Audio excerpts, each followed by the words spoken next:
आकाशवाणी गोरखपुर से प्रादेशिक समाचार।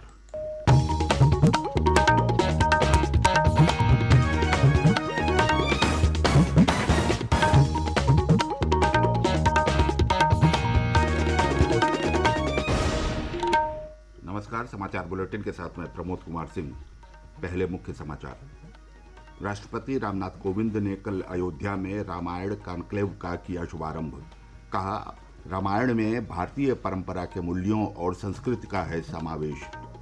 आकाशवाणी से मन की बात कार्यक्रम में प्रधानमंत्री नरेंद्र मोदी ने कुछ नया करने की उत्सुकता के लिए की देश के युवाओं की सराहना। प्रधानमंत्री ने कहा, ओलंपिक की उपलब्धियों को गति देने के लिए दूर दराज के गांव सहित देश के प्रत्येक भाग में आयोजित की जानी चाहिए खेल स्पर्धाएं। और केंद्रीय खेल मंत्री अनुराग सिंह ठाकुर ने फिट इंडिया मोबाइल ऐप किया लॉन्च। लोगों से रोजाना आधा घंटा फिटनेस को देने का किया आह्वान।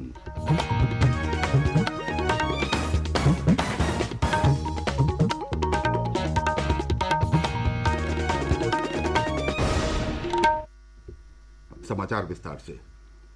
राष्ट्रपति रामनाथ कोविंद ने कहा है कि रामायण में भारतीय परंपरा के मूल्यों और संस्कृति का समावेश है और ये विश्व के लिए हमेशा प्रासंगिक रहेंगे। राष्ट्रपति ने कहा है कि राम का संबंध सबसे है और सभी में राम हैं।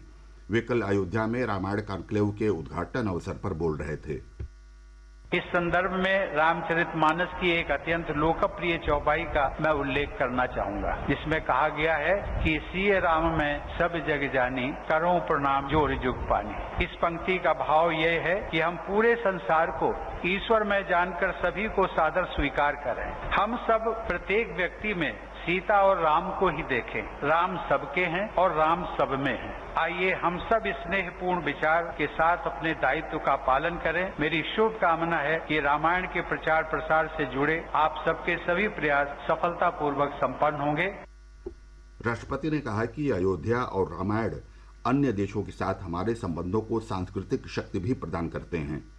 उन्होंने कहा कि कोरोना काल में हमारी प्राचीन प्रार्थना प्रासंगिक हुई है, जिसमें सभी के समृद्ध और रोगमुक्त होने की कामना की जाती है। इस अवसर पर राज्यपाल आनंदीबेन पटेल ने कहा कि राज्य सरकार द्वारा अयोध्या का विकास किया जा रहा है, जिससे पूरे विश्व के पर्यटक यहां आने के लिए आकर्षित होंगे। मुख्यमंत्री योगी आदित्यनाथ ने कहा कि जन जन के राम हैं, हमारे रोम रोम में प्रभु श्री राम जी बसे हैं।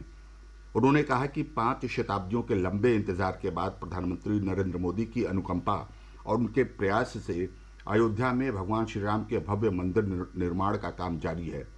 इस मौके पर रेल राज्य मंत्री दर्शना जारदोश भी उपस्थित थीं। हमारे संवाददाता ने बताया कि राष्ट्रपति ने रामायण का सम्मेलन का उद्घाटन करने के साथ साथ अयोध्या में पर्यटन से जुड़ी कई विकास परियोजनाओं का भी शुभारंभ किया।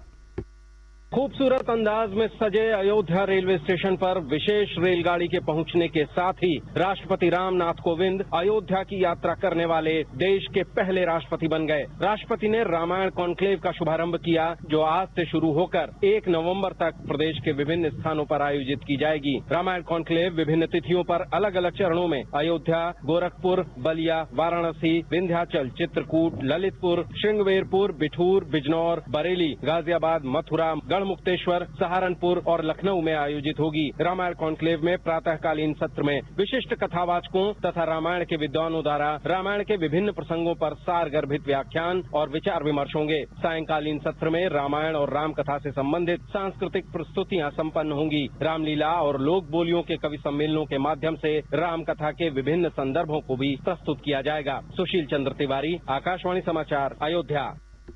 राष्ट्रपति प्रदेश के 4 दिन के दौरे के अंतिम दिन कल दोपहर एक विशेष रेलगाड़ी से अयोध्या पहुंचे। यहां राष्ट्रपति ने रामलला और हनुमानगढ़ी में दर्शन पूजन भी किया। प्रधानमंत्री नरेंद्र मोदी ने देशवासियों से खेलों को प्रोत्साहन देने का आह्वान किया है। उन्होंने कहा कि हाल ही में संपन्न ओलंपिक के माध्यम से देश में खेलों को जो गति मिली है, उसे हर स्तर पर बढ़ावा देने की आवश्यकता है। इस बार ओलंपिक ने बहुत बड़ा प्रभाव पैदा किया है। ओलंपिक के खेल पूरे हुए, अभी पैरालंपिक चल रहा है। देश को हमारे इस खेल जगत में जो कुछ भी हुआ, विश्व की तुलना में भले कम होगा, लेकिन विश्वास भरने के लिए तो बहुत कुछ हुआ। आज युवा सिर्फ स्पोर्ट्स की तरफ देख ही रहा ऐसा नहीं है, लेकिन वह उससे जुड़ी संभावनाओं की भी और देख रहा है। उसके पूरे इकोसिस्टम को बहुत बारीकी से देख रहा है, उसके सामर्थ्य को वो समझ रहा है और किसी न किसी रूप में खुद को जोड़ना भी चाहता है। अब वो कन्वेंशनल चीजों से आगे जाकर न्यू डिसिप्लिन को अपना रहा है। अब देश में खेलकूद, स्पोर्ट्समैन स्पिरिट अब रुकना नहीं है। आकाशवाणी से मन की बात कार्यक्रम में श्री मोदी ने कहा कि गांवों और देश के अन्य भागों में खेल स्पर्धाओं का आयोजन किया जाना चाहिए, इससे खेलों का विकास होता है। हॉकी के जादूगर मेजर ध्यानचंद की जयंती का स्मरण करते हुए श्री मोदी ने टोक्यो ओलंपिक में भारत की पुरुष और महिला हॉकी टीमों के प्रदर्शन का उल्लेख करते हुए कहा कि ये मेजर ध्यानचंद के प्रति सच्ची श्रद्धांजलि है। इस बार ओलंपिक में हॉकी का पदक मिला, 4 दशक के बाद मिला। आप कल्पना कर सकते हैं मेजर ध्यानचंद जी के दिल पर, उनकी आत्मा पर, वो जहां होंगे वहां कितनी प्रसन्नता होती होगी। और ध्यानचंद जी का पूरा जीवन खेल को समर्पित था और इसलिए आज जब हमें देश के नौजवानों में, हमारे बेटे बेटियों में खेल के प्रति जो आकर्षण नजर आ रहा है, माता पिता को भी बच्चे अगर खेल में आगे जा रहे हैं तो खुशी हो रही है। ये जो ललक दिख रही है ना, मैं समझता हूं यही मेजर ध्यानचंद जी को बहुत बड़ी श्रद्धांजलि है। ये समाचार आप आकाशवाणी गोरखपुर से सुन रहे हैं। ये समाचार बुलेटिन हमारे YouTube channel AIR news Gorakhpur और ट्विटर हैंडल AIR न्यूज_GKP पर भी उपलब्ध है। मन की बात कार्यक्रम में प्रधानमंत्री नरेंद्र मोदी ने अंतरिक्ष को निजी क्षेत्र के लिए खोलने के सरकार के हाल के कदम का उल्लेख करते हुए कहा कि विद्यार्थी और युवा इस दिशा में तेजी से आगे बढ़ रहे हैं। प्रधानमंत्री ने कहा कि देश में स्टार्टअप संस्कृति का प्रसार हो रहा है। जन्माष्टमी पर्व का उल्लेख करते हुए प्रधानमंत्री ने अपने हाल के अनुभव का जिक्र किया। इस्कॉन से संबंधित जदुरानी दासी से मुलाकात के संस्मरण भी उन्होंने साझा किए। प्रधानमंत्री ने संस्कृत के बारे में जागरूकता पैदा करने की आवश्यकता पर बल देते हुए कहा कि अपनी विरासत को संजोना, संभालना और भावी पीढ़ियों तक इसे पहुंचाना हमारा सामूहिक कर्तव्य है। आगामी विश्वकर्मा जयंती के बारे में प्रधानमंत्री ने कहा कि भगवान विश्वकर्मा को विश्व की सृजन शक्ति का प्रतीक माना जाता है। प्रधानमंत्री ने लोगों से कोविड टीके लगवाने का आग्रह करते हुए दवाई भी कड़ाई भी का मंत्र याद दिलाया।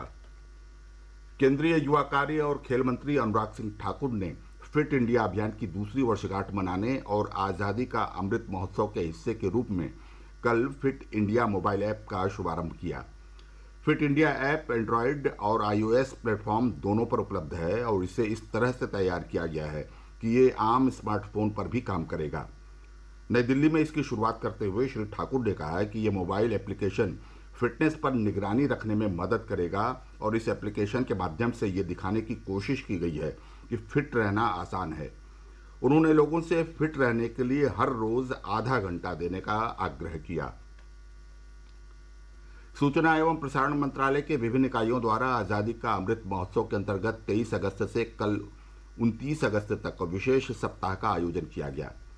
मऊ जिले के गौरीडीह में आज़ादी के अमृत महोत्सव कार्यक्रम के अंतर्गत मेजर ध्यानचंद की जयंती पर नेहरू युवा केंद्र द्वारा राष्ट्रीय खेल दिवस का आयोजन किया गया। क्षेत्रीय लोक संपर्क ब्यूरो की ओर से लोक कलाकारों द्वारा सांस्कृतिक कार्यक्रम प्रस्तुत किया गया। मथुरा में नेहरू युवा केंद्र द्वारा फिट इंडिया रन 2 का आयोजन किया गया, जिसमें युवाओं ने बढ़ चढ़कर हिस्सा लिया।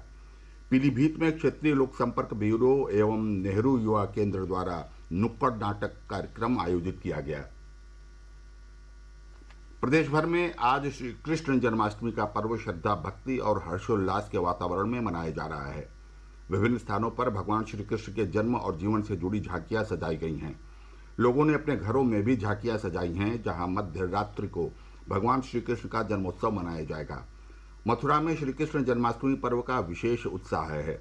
मथुरा के विभिन्न मंदिरों में आज से लेकर कल तक विभिन्न प्रकार के आयोजन किए जाएंगे। प्रदेश की राज्यपाल आनंदीबेन पटेल ने श्री कृष्ण जन्माष्टमी के पावन अवसर पर प्रदेशवासियों को हार्दिक बधाई एवं शुभकामनाएं दी हैं। और अंत में बुलेटिन के मुख्य समाचार एक बार फिर। राष्ट्रपति रामनाथ कोविंद ने कल अयोध्या में रामायण कॉन्क्लेव का किया शुभारंभ। कहा, रामायण में भारतीय परंपरा के मूल्यों और संस्कृति का है समावेश।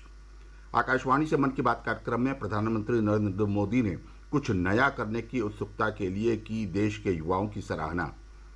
प्रधानमंत्री ने कहा, ओलंपिक की उपलब्धियों को गति देने के लिए दूर दराज के गांव सहित देश के प्रत्येक भाग में आयोजित की जानी चाहिए खेल स्पर्धाएं। और केंद्रीय खेल मंत्री अनुराग सिंह ठाकुर ने फिट इंडिया मोबाइल ऐप किया लॉन्च। लोगों से रोजाना आधा घंटा फिटनेस को देने का किया आह्वान।